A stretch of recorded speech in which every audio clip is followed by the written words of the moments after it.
Hey, what's going on, everybody? My name is Brad. With me, as always, is Jamie, Hey, man. and this is the Conspiracy Juice Bar. Jamie, what's going on, man? You know, I decided to go back to the 90s, dude. Can you tell? I'm definitely digging the hat, man. I wore this hat at Lollapalooza, man. In '92, Two, I believe, yeah. who was headlining Lollapalooza when you wore the hat? I think it was the Red Hot Chili Peppers, to be honest with you. I want My to. memory isn't quite all there during those days.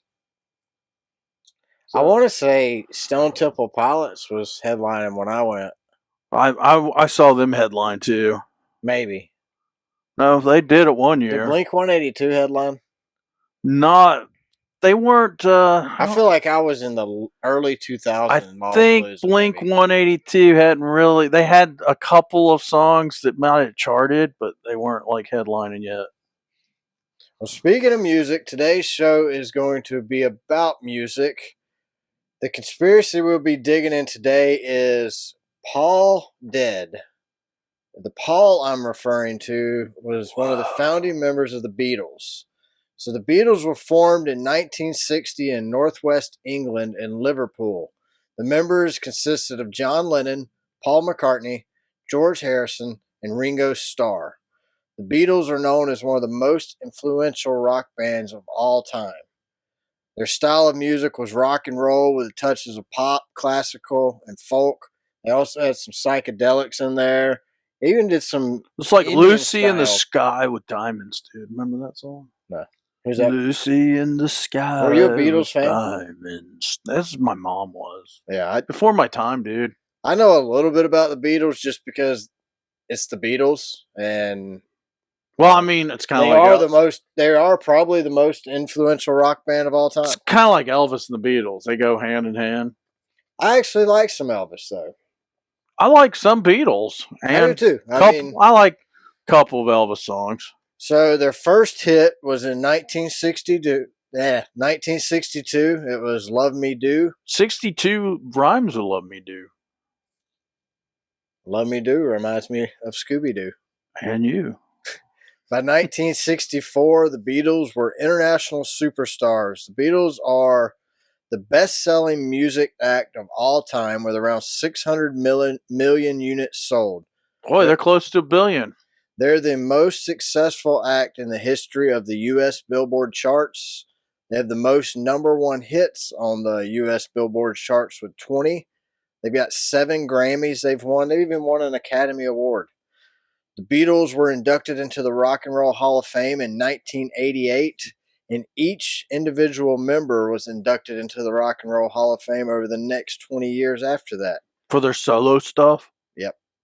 Wow. John Lennon was murdered in 1980, and George Harrison died of cancer in 2001.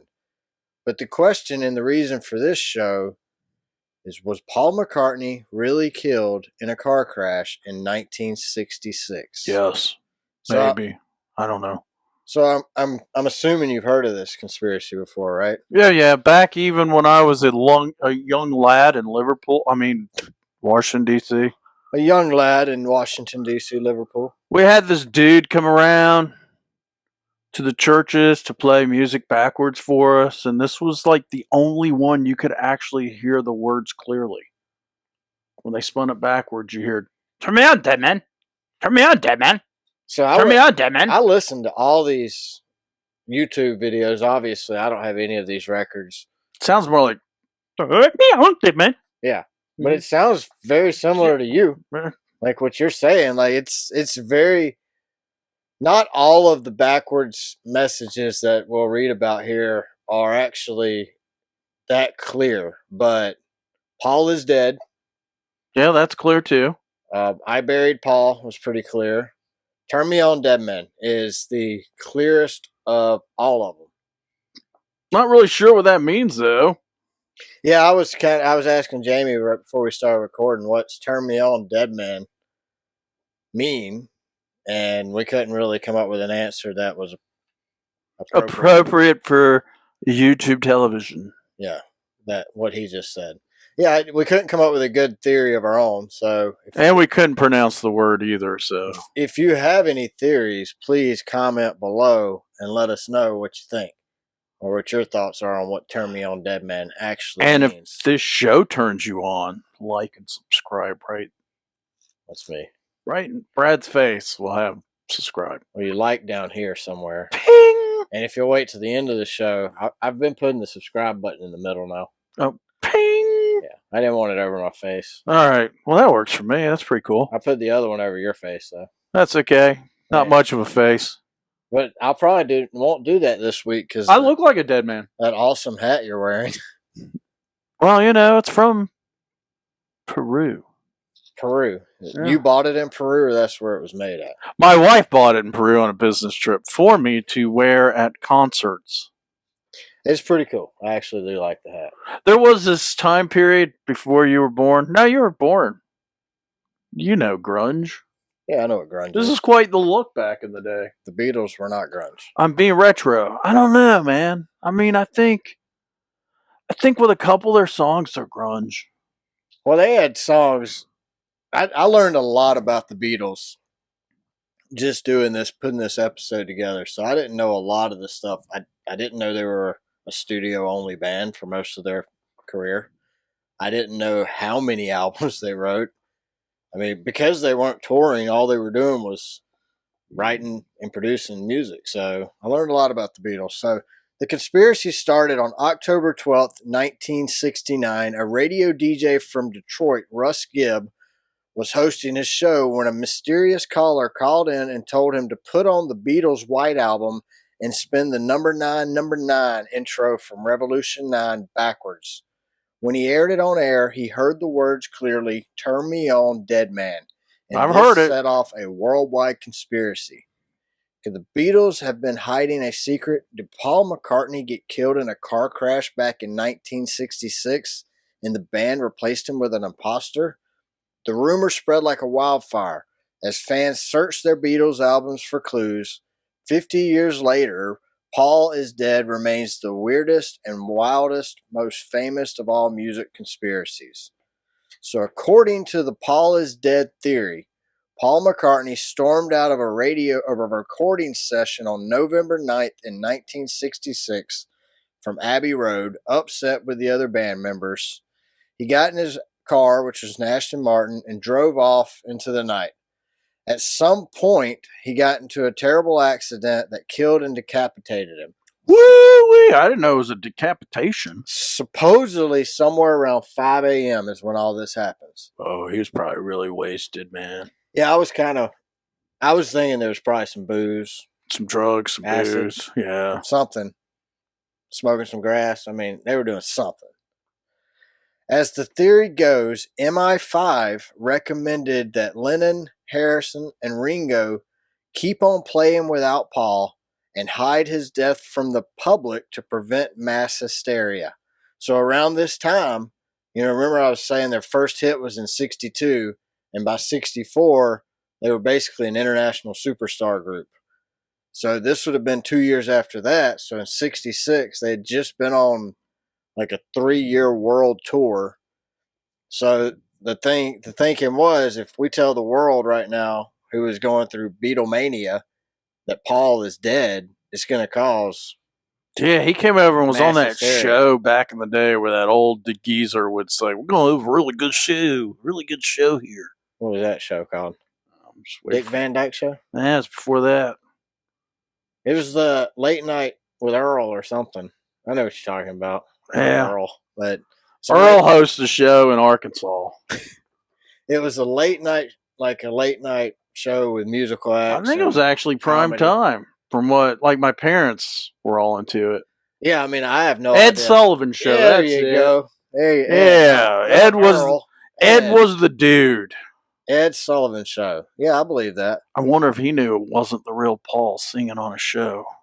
It said that the remaining Beatles hired a Paul McCartney lookalike, a guy named William Campbell, also known as Billy Shears Campbell, who looked like Paul, who could sing like Paul, and he could even write songs like Paul.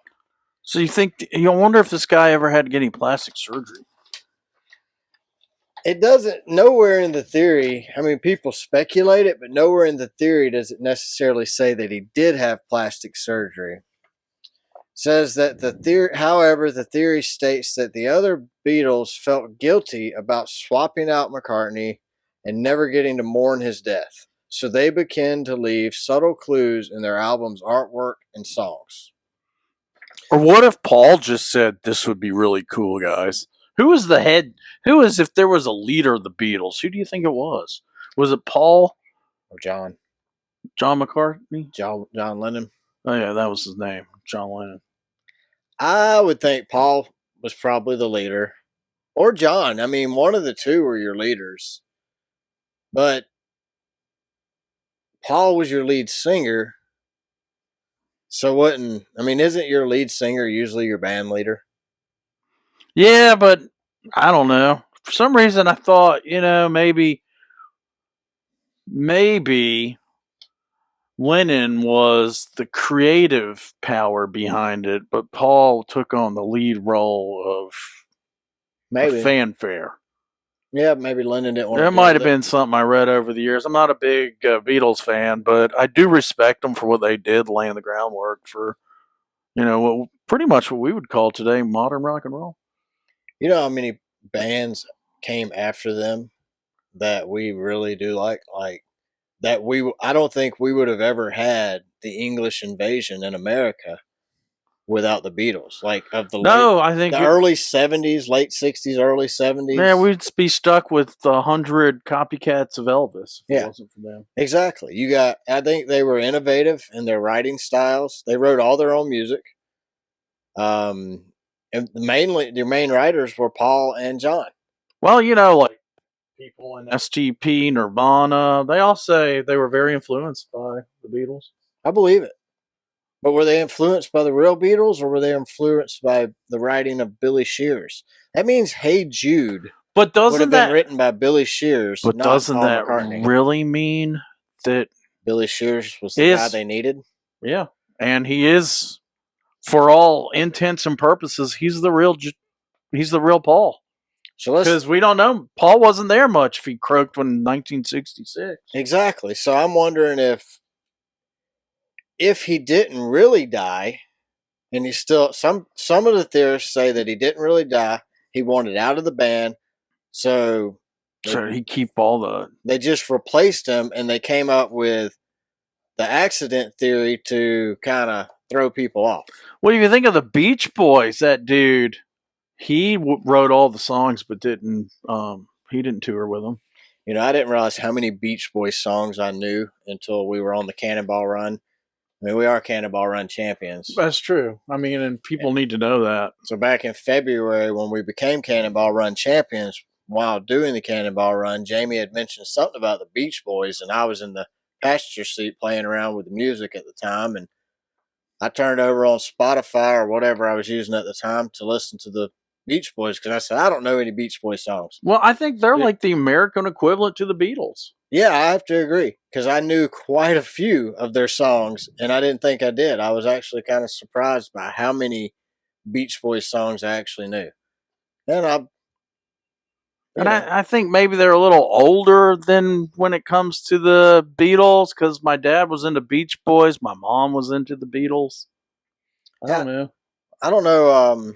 I'd have had to have asked my grandmother when she was alive. She was big into Elvis, but I don't know if she was into the Beatles. I would assume probably, because that was her generation. Like I said, she burned her bra, and she was big into Elvis and all that. So I'm thinking she'd have probably been into Beatles mania. I would think so. I think my mom liked Elvis as well, but she was maybe a little too young to be a crazy Elvis fan, but just the right age to be a Beatles nut. So you might ask, what clues were the fans able to find? What pointed them to believe that Paul really was killed?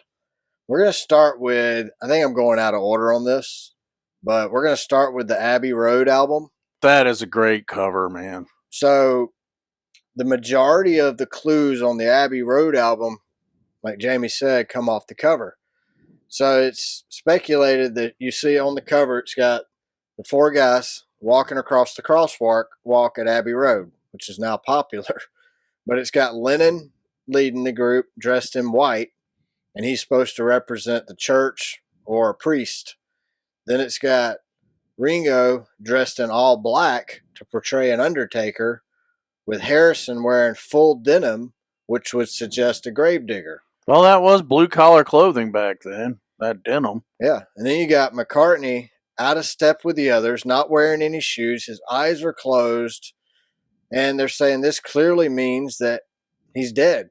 He also is holding the cigarette in his right hand in the photo, and Paul was left-handed, so that would have been unnatural.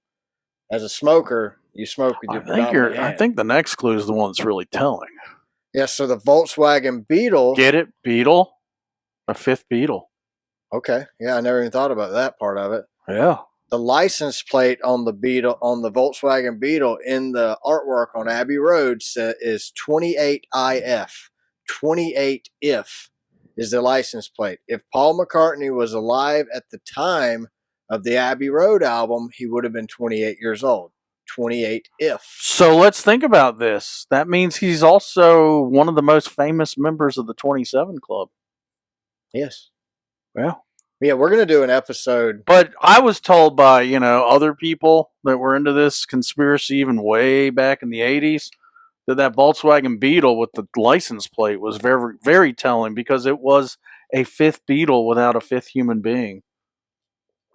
Or it was the fourth Beetle because one of them in the photo was dead.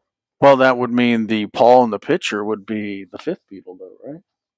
Or Billy Shears would be in the picture, and he would be the fifth That might be Billy Shears. Next album, Who would we even know better? We would know Billy Shears better. Oh, yeah. He started in 66. Yeah, no doubt. To us, he's our Paul. Exactly. That means... he's the only Paul we would know. That means he was in Yellow Submarine. He was in the movies. Yeah. He was the one who did their last performance in 1969. Yeah. He was the one who recorded the majority of their albums. So on the Sgt. Pepper's album cover. So does that mean the real Paul's the imposter? Yeah. Will the real Paul please stand up? Sgt. Pepper's Lonely Hearts Club Band album cover. The figures represent on the album. If you see it, it's got a bunch of figures behind the band. The figures apparently are representing mourners at a funeral. The band members are facing inward. Paul's in the middle. You got two on the right, one on the left. They're all facing inward, looking at Paul, similar to pallbearers. Paul McCartney is the only one in the band holding a black instrument. The other ones are colored brass. And they're saying that black instrument signifies death. There's a hidden message on the front of that cover as well. On the bass drum, it says, I won, IX, he die. If you, well, is that IX or is that number 9? Actually, it says something else. But when you hold a mirror up to, you take the bass drum, cut it in half with a mirror, put a mirror flat up to it, like that, and then it makes the bass drum look whole again.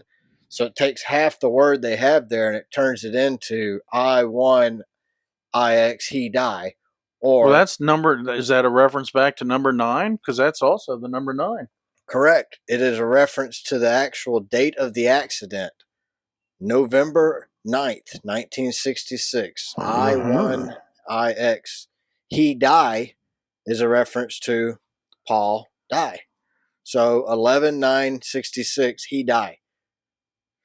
Inside the album sleeve, there's a photo of the band all in their Sgt. Pepper uniforms, and the only one who has a patch on their left arm is Paul. And on that patch, it says OPD, which are the original abbreviations for officially pronounced dead. Makes sense. At the bottom of the Sgt. Pepper's album cover, you'll see where it's like looks like fresh dirt, or as the conspiracy theorists say, a fresh grave. On the right-hand side of that grave, there is a left-handed guitar made out of flowers. The left-handed guitar would have been Paul's. He was left-handed. The flowers actually spell out Paul when you look at them with a question mark at the end. On the back of the album, Paul is the only member in the photo with his back turned towards the camera. And if you look at it closely, you can see where George is pointing to song lyrics. Wednesday morning at 5 o'clock is the lyrics that he's pointing at. It says Wednesday morning at 5 o'clock. November 9th, 1966 was a Wednesday. 5 o'clock is the supposed time that Paul killed himself, or was killed in the car wreck. Well, he was drunk and high. He killed himself. Well, the other Basically, theory, right? there's theories that say that he shot himself in the car. So if you listen to the song Day in the Life, Lennon says he blew his mind out in a car. He blew his mind out in a car. At the end of the title track, you can clearly hear the band saying Billy Shears, the man who is reported to or rumored to have replaced Paul in the band. And I mean, you listen to the first track on that album, you can clearly hear them say Billy Shears. Another interesting fact is Aleister Crowley is also pictured on that album cover. And we know he was all into the dark occult. Yep. Next album we're going to look at for clues is going to be the Magical Mystery Tour album. The Magical Mystery Tour album covers, it shows all four members dressed like animals or different characters. And one is dressed as a walrus. In Scandinavian culture, the walrus is a representation of death. John Lennon wrote the song, I Am the Walrus. Then later, in the White Album, in the song Glass Onion, Lennon says, here's another clue for you all. The walrus was Paul. Nobody knows exactly who the walrus is on the cover, but originally everybody assumed, because the song Lennon wrote on that whole album was I Am the Walrus, everybody assumed it was him. And then I would imagine the rumors started speculating about the walrus representing death. And later on in one of their most famous albums, the White Album, he writes that song Glass Onion, and he puts in there, here's another clue for you all. The walrus was Paul. If you look inside the booklet, it shows all the members of the band wearing lapels, and Paul is the only one that actually has a black flower lapel versus the other three guys who had red rose lapels. Now, Paul had said in an interview the reason his was black and theirs was red is because they ran out of red flowers. But you see Paul running around in the booklet, he has a bouquet of red flowers in his hand. So it's hard for me to believe that, or it's hard for anybody really to believe that they actually ran out. Because when you've just plucked one out of the bouquet he was holding, that way they all match. Also, the song I Am a Walrus, you can hear Paul is dead, ha ha ha, repeated over and over when you play it backwards. Then in the song Strawberry Fields Forever contains a backwards message that seems to say, I buried Paul. Now, like I was saying, I've listened to all these, and in my opinion, yeah, it says, I buried Paul. Paul is dead, ha ha ha. Because it's like, it's almost like a chant. It's like, Paul is dead, ha ha ha. Paul is dead, ha ha ha. Kind of reminded me of It's a Small World, the ride in Disney. That's what it reminded me of. Why was that? It's like they were happy about it. Well, I mean, they sold millions of records because of it. Well, I mean, their Truth great be great known, grandchildren never have to work. yeah, her great, great, great, great, great, great. Well, I mean, If done right. So then we look at the White Album. That was probably one of their bigger hits, like I would assume. I mean, it's the one I've heard the most about. Maybe that's because Metallica did the Black Album.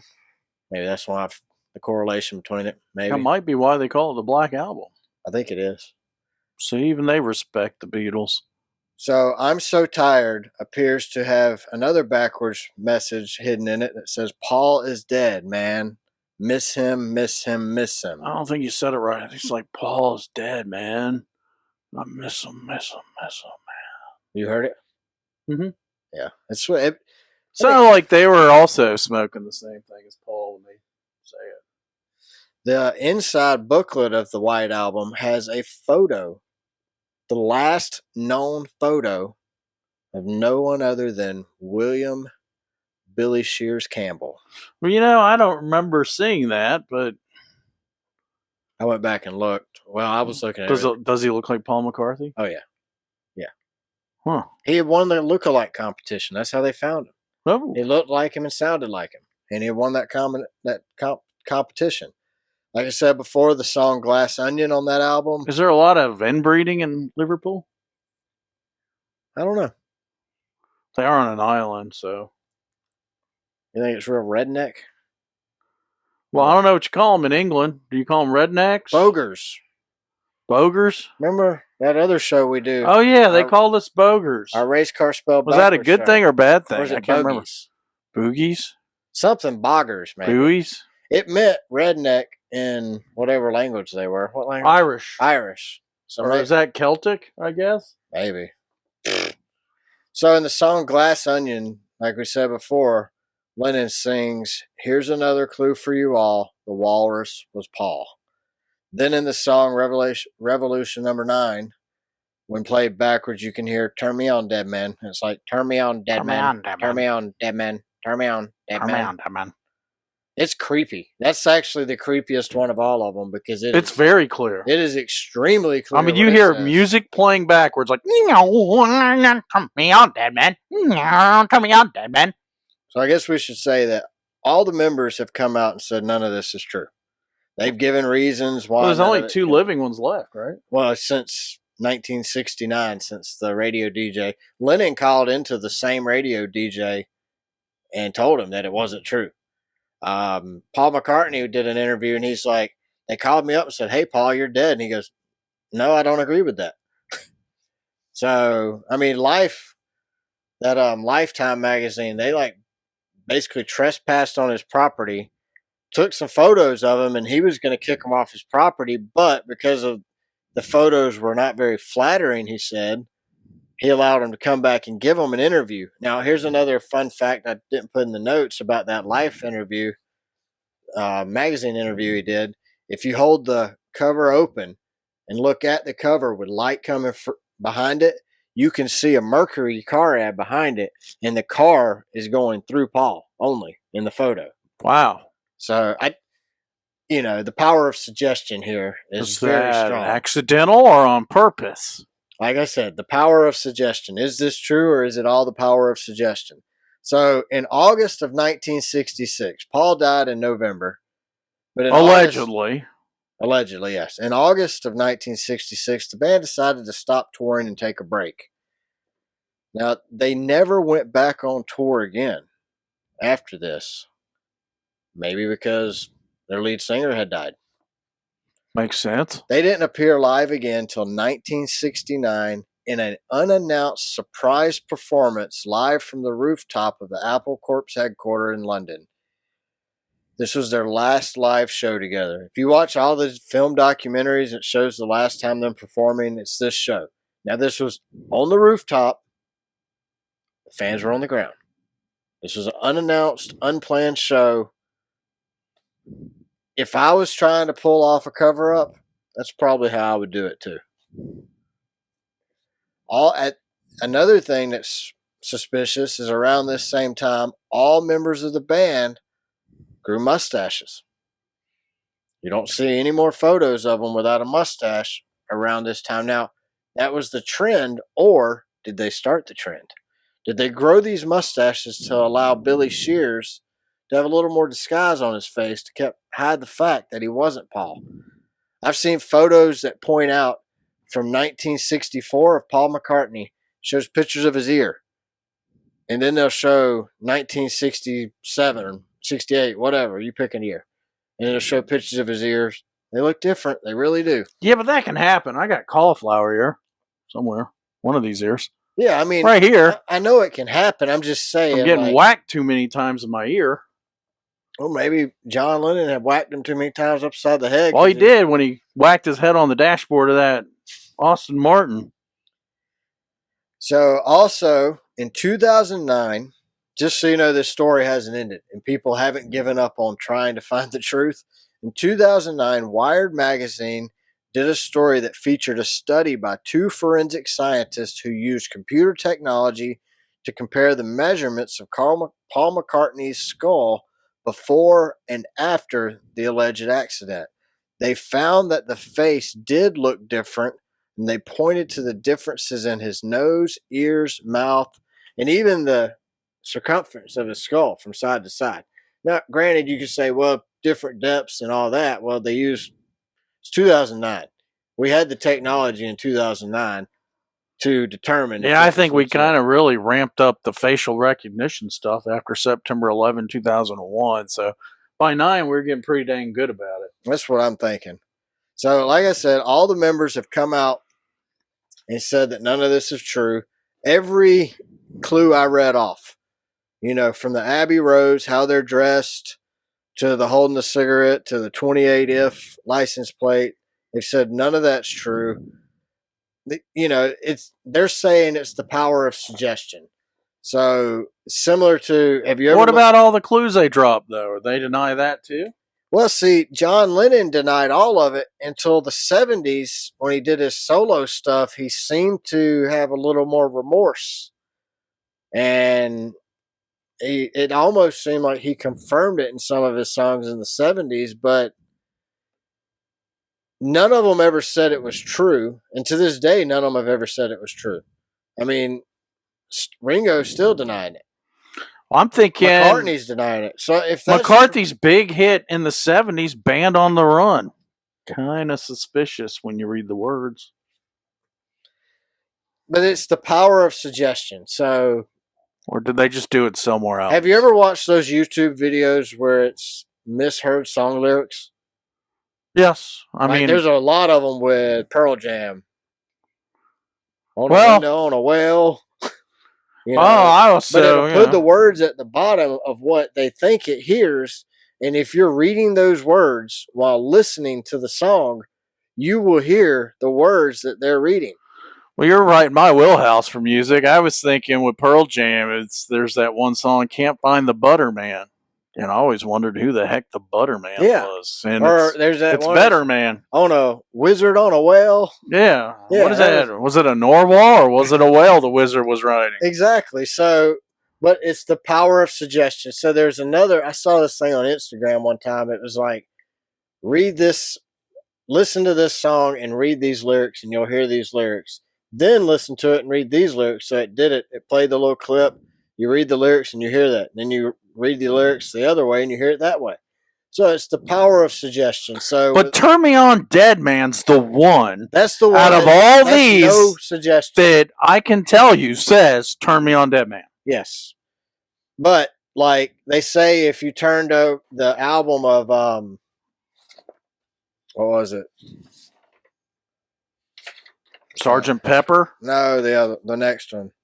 The Magical Mystery Tour album. If you turned it upside down and connected all the stars, it gave you a phone number. And if you called that number on Wednesday at 5 a.m. or 5 p.m., it would give you a cryptic message. Or they claimed that Billy Shears would answer and tell you the truth. Now, nobody can think that phone number is still available? Yeah, I doubt it. I'm sure that's like the one number. There was no area code. But it even said in there that you could come up with like 3 or 4 different numbers.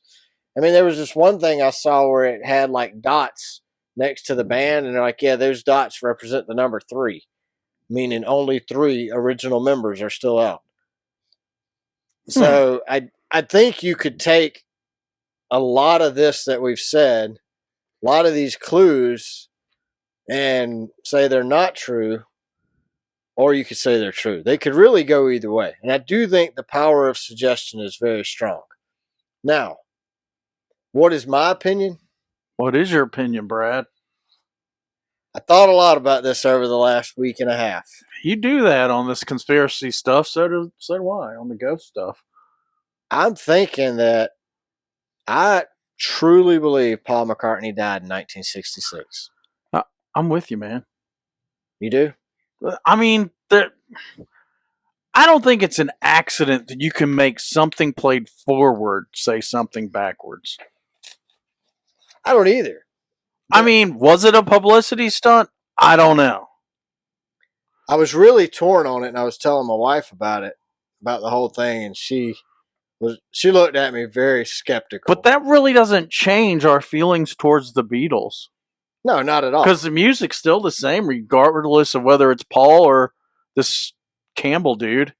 Yeah, I don't really care who it is. Shear. It didn't affect me at all whatsoever. But like I was telling my wife about it, and she looked very skeptical. And I broke it down real quick for her. You know, they say he died in '66. In '66, they stopped touring and became a studio-only band. Less people see him. You know, it's that right there for me. Granted, they quit touring and became a studio band right before he died, supposedly.